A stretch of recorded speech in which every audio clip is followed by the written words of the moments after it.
नमस्कार दोस्तों, मैं आशा करता हूँ कि आप लोग सब अच्छे हैं। पोस्ट इंडिपेंडेंस इंडिया के थीम 4 के थर्ड वीडियो में आपका स्वागत है।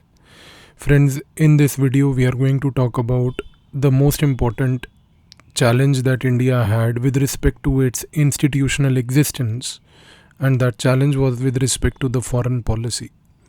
We will try to see that how India conceptualized a decision to opt for a foreign policy stance that not only defined India's existence in the world, but very importantly also assisted India to play a larger role in the global affairs.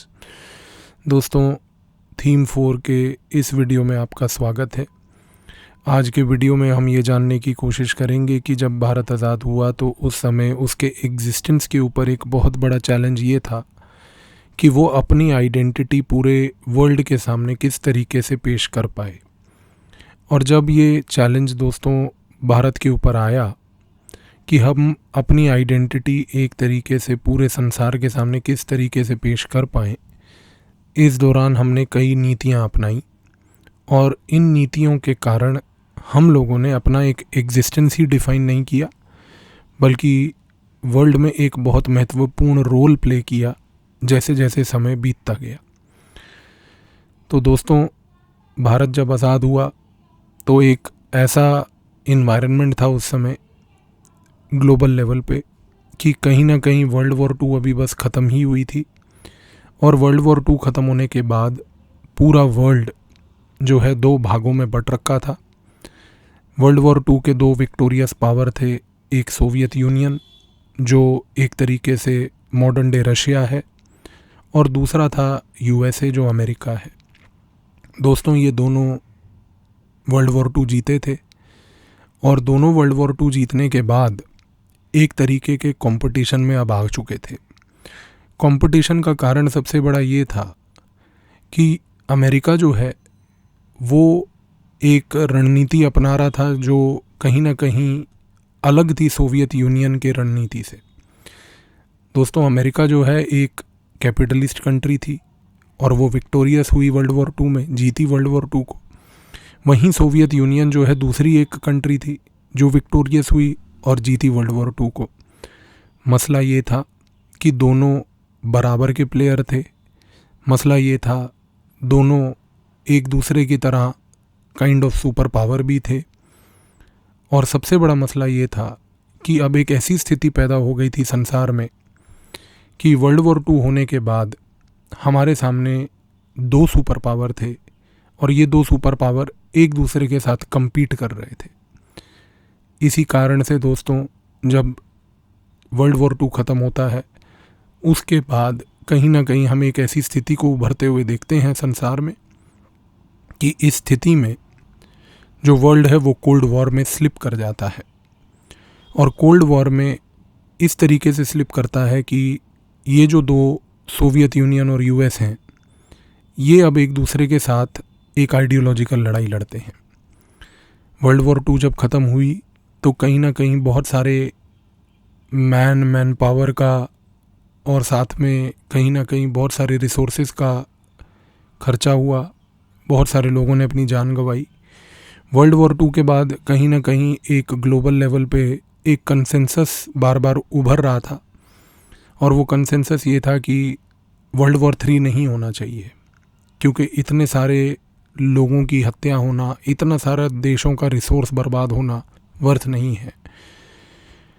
पर अब स्थिति ऐसी थी कि 2 super power थे, US और USSR, और Soviet union और यूएस क्योंकि 2 सुपर पावर थे। तो अब सबसे बड़ी समस्या दोस्तों ये थी कि ये कैसे इंश्योर करते कि एक तरीके से ऐसी स्थिति पैदा ना हो कि वर्ल्ड वॉर 3 ना हो। और कंसिडरिंग कि क्योंकि ये दोनों सुपर पावर थे तो ये बात जाहिज़ है कि पूरा वर्ल्ड जो है आज की डेट में इनको देख रहा था और पूरा वर्ल्ड इनकी ही नज़र पे बैठा था कि भाई अगर वर्ल्ड वॉर होगी तो इन्हीं 2 के कारण होगी और नहीं होगी तो इन्हीं 2 के कारण नहीं होगी। तो कहीं ना कहीं वर्ल्ड वॉर 2 के बाद सोवियत यूनियन और यूएस पे भी एक तरीके का दबाव था। दबाव ये था कि भाई अगर वर्ल्ड वॉर 3 रोकनी है तो हमें भी एक मैच्योर बिहेवियर दिखाना पड़ेगा। और मैच्योर बिहेवियर दिखाने का मतलब ये है कि भाई पहले तो हम एक दूसरे के साथ ये बात को एक्सेप्ट कर लें कि हम एक दूसरे के साथ मिलिट्रीली नहीं लड़ेंगे।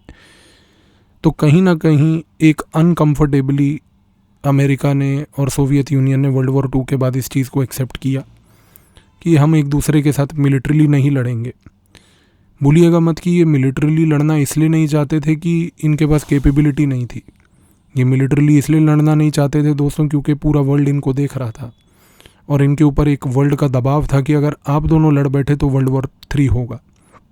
तो अनईजी थे एक तरीके से, पर फिर भी जो चैलेंज था एक्सेप्ट किया, इसका डिसीजन लिया कि हम जो है नहीं लड़ेंगे मिलिट्रीली।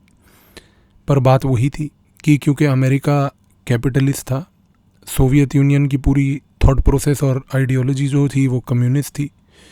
तो जब इन दोनों ने ये डिसाइड कर लिया कि भाई हम लोग मिलिट्रीली नहीं लड़ेंगे, तो इन दोनों ने डिसाइड किया कि ठीक है, कम से कम अगर मिलिट्रीली नहीं तो आइडियोलॉजिकली तो हम एक दूसरे के साथ लड़ सकते हैं।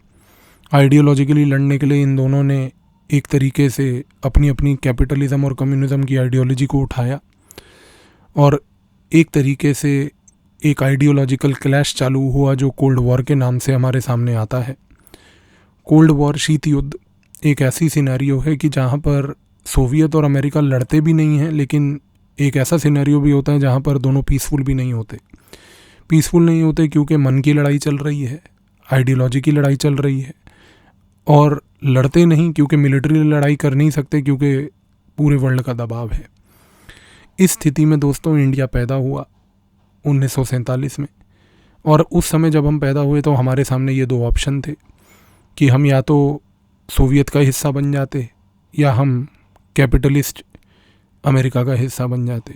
अब ये हमारे सामने चॉइस क्यों थी? चॉइस इस कारण से भी थी क्योंकि जब हम आज़ाद हुए तो जैसा कि मैंने आपको अभी बताया कि सोवियत यूनियन और यूएस एक दूसरे से लड़ने में लगे हुए थे। सोवियत यूनियन और यूएस एक दूसरे को आइडियोलॉजिकली काउंटर करने में लगे हुए थे, क्योंकि जब इनको ये बात समझ आ गई कि भाई हम मिलिट्रीली नहीं लड़ सकते तो आइडियोलॉजिकली लड़ेंगे। अब दोस्तों बात ये है, एक साधारण तौर से सोचिए, आप आइडियोलॉजिकली कैसे लड़ाई करते हैं? आपका एक आइडियोलॉजी है, मेरा एक आइडियोलॉजी है। आपका आइडियोलॉजी मेरे आइडियोलॉजी से मान लीजिए अलग है। अगर हम दोनों का आइडियोलॉजी एक दूसरे से अलग है तो हम आइडियोलॉजिकली एक दूसरे से कैसे लड़ेंगे? सबसे आसान तरीका एक दूसरे से आइडियोलॉजिकली लड़ने का ये है कि भाई हम एक ऐसी स्थिति पे आ जाएं कि मैं अपने फॉलोअर बढ़ा लूं और अपने आइडियोलॉजी को बहुत से ज़्यादा लोगों में प्रमोट कर दूं, और ऐसी स्थिति पैदा कर दूं कि मेरी आइडियोलॉजी को फॉलो करने वाले आपसे ज़्यादा हों। और अगर मैं ऐसी स्थिति पैदा करने में कामयाब रहा कि जहाँ मैंने एक भक्ति का कल्चर क्रिएट कर लिया कि भाई मेरे भक्त आपसे ज़्यादा थे, तो कहीं ना कहीं जब हम आइडियोलॉजिकली लड़ेंगे तो अगर आपने अपनी तरफ से कोई मेरी आइडियोलॉजी पे कोई चर्चा करने की कोशिश करी तो मैं और मेरे भक्त मिलके आपको आइडियोलॉजिकली काउंटर करेंगे, और हम लोग काउंटर करने में कामयाब इसलिए भी रहेंगे क्योंकि मेरे पास मेरे भक्त ज़्यादा थे आपसे। तो यही चीज़ हुई कोल्ड वॉर के दौरान कि कोल्ड वॉर में अमेरिका ने और सोवियत यूनियन ने अपनी डिफरेंट आइडियोलॉजी जो थी, कम्युनिज्म और कैपिटलिज्म, इन्होंने एक तरीके से इसका प्रचार पूरे वर्ल्ड में शुरू किया। इस प्रचार का ऑब्जेक्टिव ये था कि जो नए कॉलोनियल इंडिपेंडेंट होते हुए देश पैदा हो रहे थे उनको जा के ये अपनी आइडियोलॉजी की मार्केटिंग करते थे। उनको बोलते थे कि भाई आप कम्युनिस्ट बन जाइए, ये फ़ायदा मिलेगा, कैपिटलिस्ट बन जाइए, ये फ़ायदा मिलेगा। इस मार्केटिंग गिमिक में कई लोग जो है आ गए, और जब इस मार्केटिंग गिमिक में कई कंट्रीज़ फॉल कर गईं तो पूरे कोल्ड वॉर के दौरान जो वर्ल्ड था वो बाइपोलर बन गया। बाइपोलर मतलब 2 poles, bi means 2, polar means poles. तो बाइपोलर बनने का मतलब ये हुआ दोस्तों कि कहीं ना कहीं एक ऐसी स्थिति पैदा हो गई कि अमेरिका ये चाह रहा था कि भाई पूरे वर्ल्ड में ऐसी स्थिति पैदा हो जाए कि मेरे फॉलोअर आपसे ज़्यादा हों, और सोवियत कहीं ना कहीं ये चाह रहा था कि भाई मेरे जो कम्युनिस्ट आइडियोलॉजी के फॉलोअर्स हैं वो कैपिटलिस्ट से ज़्यादा हों। क्योंकि जब आइडियोलॉजिकली लड़ना है तो जिसके फॉलोअर दूसरे से ज़्यादा हुए वो वर्ल्ड को डोमिनेट करेगा। तो यहाँ पर इंडिया जब था और 1947 में वो पैदा हुआ, तो इस कारण से हम ये स्टेटमेंट देते हैं कि हमारे सामने एक ऑप्शन ये था कि भाई हम या तो सोवियत के फॉलोअर बन जाते और या फिर हम जो है कैपिटलिस्ट अमेरिका के फॉलोअर बन जाते। अब हमारे पास चॉइस इन दोनों में से एक का था, लेकिन हमने ये डिसाइड किया कि हम इन दोनों के चॉइस में भागीदारी नहीं लेना चाहेंगे। So friends, when the World War II ended, one thing is very clear, that Soviet Union and US emerged as two victorious powers. Now the problem with two victorious powers was that though they were victorious in the World War II, the issue was that they were both superpowers. So we had a very uneasy world at the end of the World War II, where two superpowers wanted to now dominate the world. And what was even ironical was that both these superpowers who wanted to actually dominate the world were also ideologically different. Because while the Americans followed the capitalist ideology, in your world history you must have studied with the rise and origin of Soviet Union, that how Soviet Union became the champion of the communist ideology. Now the issue also was that after the World War II, the world was very concerned that there should definitely not be a World War III. So the question is, how do you prevent a World War III? So the world actually looked up to these two countries, the US and the Soviet Union, and they told them that, see, you people are the superpowers. We all look up to you, and if you both fight, there's going to be a World War III. So therefore we expect out of you that you'll display some moral behavior, you'll display an ethical behavior, and you both will not militarily fight. So the problem was that after the World War II got over, though US and USSR wanted both to dominate the world, and the best way to dominate the world was to militarily decimate the other, and thereby out of the two one emerges victorious. But the problem was that because there was enormous world pressure upon them to remain peaceful, US and USSR decided that they won't militarily fight. But considering that they decided that they won't militarily fight, that did not bring about peace, because they both decided that if we can't fight militarily, we'll fight ideologically. Because after all, we both have distinct ideologies. One is communist and the other one is capitalist. So as a result of which, one thing that became very clear was that the world entered into a situation what we know as the Cold War. A Cold War is a situation where there is no war, yet there is no peace. There was no war not because both US and USSR were not interested to fight or could not fight. They both had the capabilities to fight. But they did not fight because they had an obligation in the world to maintain world peace. But the important aspect is that even though they did not fight militarily, they decided yet to fight ideologically. And when we say that they decided to fight ideologically, now the situation that they created in the world was such that they both decided to do marketing of their ideology. That the Americans, being champions of capitalism, started creating a bhakti culture where they said that, if I have more followers of capitalism in the world, which are more in number than the communists, I automatically dominate the world. And the same thought dominated the Soviet Union's mind also. Soviet Union said that, my sole adversary here is the American. And if America today is my sole adversary, and if I can't fight with the Americans militarily, then I can fight with the Americans ideologically. So if I have to fight with the Americans ideologically, what do? I start marketing my ideology in a manner that I start getting more followers. And if I can convince more and more countries in the world to become communist, then one thing is very clear, that communism will dominate in the world. And if communism dominates in the world, automatically communism led by Soviet Union dominates the entire global structure. So it is in this backdrop that in 1947, when India was born, the world was a bipolar world. A bipolar world is a world divided into two poles, where one pole is the capitalist pole and the other pole is the Soviet pole, which is the communist pole, both trying to entice countries into their orbit. So it is in this backdrop that when India was born, India had to make this choice, that we could either be a part of the communist pole or the capitalist pole. But India decided that it will become a part of neither of the two poles, because India said that if I join either of the two poles in the world at that time, then it will compromise my strategic ability to take independent decisions. Because India said that for last 150 years I have fought the British. I didn't fight the British because I disliked the British. I fought the British only because of one reason, that I did not like the fact that the Britishers were deciding my military economic policies. And if the British continued to influence my military, economic and foreign policies without giving me the importance to decide my own destiny, I would definitely not want that scenario.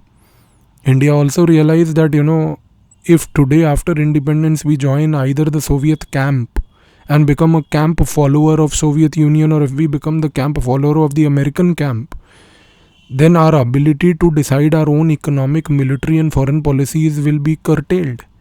So it is in this backdrop that India at the foreign policy level to define its own existence and destiny in the world announced the doctrine of non-alignment. And under non-alignment, India very categorically said that we won't align to US and we won't align to USSR because we want to engage with both of them on the basis of our national interest. So this is how India defined its existence at that time. तो दोस्तों, इस scenario में जब हमारे पास ये एक choice था कि भाई हम सोवियत को ज्वाइन करें या एक तरीके से अमेरिका को ज्वाइन करें, तो भारत के प्रधानमंत्री नेहरू ने एक बहुत बड़ा डिबेट चालू किया और बोला कि भाई पिछले 150 सालों से हम जो है ब्रिटिशर से लड़ रहे थे। अब हम ब्रिटिशर से लड़ इसलिए नहीं रहे थे क्योंकि हमें ब्रिटिशर्स पसंद नहीं है। हम ब्रिटिशर से लड़ इसलिए रहे थे क्योंकि जब हम अपनी एक तरीके से इकोनॉमिक लेवल पे, फॉरेन पॉलिसी लेवल पे, मिलिट्री लेवल पे नीतियाँ बनाते हैं, तो उन नीतियों में ब्रिटिश ही हमारी डेस्टिनी को डिसाइड कर रहा था। कोई दूसरा बंदा अगर हमारे को बताए कि आपको क्या व्यवहार दिखाना है, तो हम वो व्यवहार कभी भी कंफर्टेबली नहीं दिखाएंगे। हम हमेशा वो व्यवहार दिखाने को प्रेफर करते हैं जो व्यवहार हम खुद दिखाना चाहें। तो इस स्थिति में ये हुआ कि नेहरू ने एक बात ये बोली कि भाई पिछले 150 सालों से अपन ने ब्रिटिश के साथ लड़ाई करी कि हम अपनी डेस्टिनी, अपना व्यवहार खुद डिसाइड करें। अब हमारे सामने एक ऐसा चॉइस दिखाया जा रहा है कि भाई या तो आप अमेरिका के फॉलोअर बन जाइए और अमेरिका को डिसाइड करने दीजिए आपकी फॉरेन इकोनॉमिक और मिलिट्री पॉलिसी, और या आप सोवियत के फॉलोअर बन जाइए, उसको डिसाइड करने दीजिए आपकी इकोनॉमिक, फॉरेन और मिलिट्री पॉलिसी। तो इस स्थिति में नेहरू ने बोला कि भाई पिछले 150 साल की जो लड़ाई थी, जो हम लोगों ने ब्रिटिशर्स के साथ लड़ी, वो तो पूरी निगेट हो जाएगी एक तरीके से अगर आज की डेट में हम सोवियत या अमेरिका के फॉलोअर बन जाते हैं। तो इस सिनेरियो में दोस्तों ये स्थिति हुई कि भारत ने ये डिसीजन लिया कि हम जो है नॉन अलाइंड रहेंगे, और नॉन अलाइंड रहने के तहत भारत ने ये बात बहुत महत्वपूर्ण तरीके से बोली कि हम नॉन अलाइंड रहेंगे का मतलब ये है कि हम सोवियत और यूएस के साथ अलाइन नहीं करेंगे, बल्कि एंगेज इन दोनों के साथ करेंगे, और एंगेजमेंट को डिसाइड करने वाले हम होंगे। हम अपनी डेस्टिनी, अपनी किस्मत खुद लिखेंगे। इसीलिए ये बात अक्सर बोली जाती है दोस्तों कि कोई भी चीज़ को आप कभी किस्मत पे ब्लेम मत कीजिए कि मेरी किस्मत फूटी थी तो ये हो गया। आपकी किस्मत फूटी नहीं थी, आपने अपनी किस्मत खुद लिखी है। आप अपना गड्ढा हमेशा खुद ही खोदते हैं। तो भारत ने यही बात बोली कि मैं अपना किस्मत को खुद ही लिखूँगा। मुझे क्या economic, foreign policy, military policy level पे करना है, ये मैं डिसाइड करूँगा। हाँ, अगर मेरी इकोनॉमिक पॉलिसी में कहीं पर भी मदद अमेरिका कर पाए, मैं उससे एंगेज करूँगा, और अगर किसी चीज़ में मान लीजिए मिलिट्री पॉलिसी लेवल पे मेरी मदद सोवियत यूनियन कर पाए, मैं उससे एंगेज करूँगा। लेकिन इसका डिसीजन कि मैं किससे एंगेज करूँगा, मैं ये ब्रिटिशर्स के 150 साल के इस कठिन एक्सपीरियंस के बाद किसी और को नहीं देना चाहता। तो इस कॉन्टेक्स्ट में भारत ने नॉन अलाइनमेंट की स्ट्रैटेजी बोली, और पूरे कोल्ड वॉर के दौरान, जो शीत युद्ध का समय था, उस दौरान भारत ने नॉन अलाइनमेंट के तहत, अपनी फॉरेन पॉलिसी के तहत अपना एक एग्जिस्टेंस डिफाइन किया और पूरे वर्ल्ड में एक बहुत इम्पोर्टेंट रोल प्ले किया। तो दोस्तों, आशा करता हूँ कि इस वीडियो से आपको हमारा जो नॉन अलाइनमेंट की स्ट्रैटेजी थी वो समझ आई कि हमने क्यों उस स्ट्रैटेजी को अपनाया और उस स्ट्रैटेजी को अपनाने का क्या इम्प्लीकेशन था। इससे हमारा ये वाला जो 4th थीम है ये कंप्लीट होता है। अब हम नेक्स्ट वीडियो से स्टार्ट करेंगे 5th थीम। Thank you.